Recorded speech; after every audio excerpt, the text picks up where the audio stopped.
মন্ত্রী সুধাংশু দাসের পৌরোহিত্যে আজ কৈলাসহর সার্কিট হাউসে বন্যার পরবর্তী বিষয়ের উপর পর্যালোচনা বৈঠক অনুষ্ঠিত হয়। উপস্থিত ছিলেন জেলা পরিষদের সভাধিপতি অমলেন্দু দাস, জেলা শাসক দিলীপ কুমার চাকমা সহ বিভিন্ন আধিকারিকরা। মন্ত্রী বলেন, বন্যার পর এই জেলায় কি ধরনের ক্ষতি হয়েছে, কি ধরনের সুবিধা মানুষের কাছে আমরা পৌঁছে দিতে পেরেছি, বিভিন্ন দপ্তরকে নিয়ে আলোচনা করা হয়েছে। বিশেষ করে যেসব রাস্তাঘাট, কৃষকদের কি পরিমাণ ক্ষতি হয়েছে, কি পরিমাণ সহযোগিতা করা হয়েছে, এইসব বিষয় নিয়ে বিস্তারিত আলোচনা হয়েছে।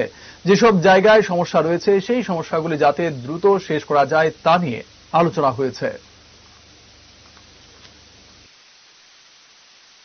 ডিপার্টমেন্টের আধিকারিক, জেলা শাসক সহ চেয়ারম্যান, ভাইস চেয়ারম্যানদের নিয়ে আমরা একটা পর্যালোচনা বৈঠক করছি অ্যাডমিনিস্ট্রেটিভ লেভেলে।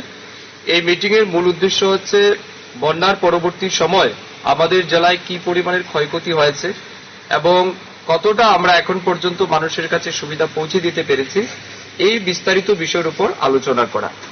আমরা বিভিন্ন দপ্তর ওয়াইজ, বিশেষ করে রাস্তাঘাট কতগুলি নষ্ট হয়েছে, এখন পর্যন্ত কি অ্যাসিস্ট্যান্স আমরা দিয়েছি, তার জন্য কত মানুষ বন্যার কারণে বিপর্যস্ত হয়ে গেছে বা একেবারেই তাদের মানে পরিবার খারাপ বা ক্ষতিগ্রস্ত হয়েছে, এটার পরিমাণ আমরা খতিয়ে দেখছি এবং কি পরিমাণের সহযোগিতা এখন পর্যন্ত আমরা দিয়েছি।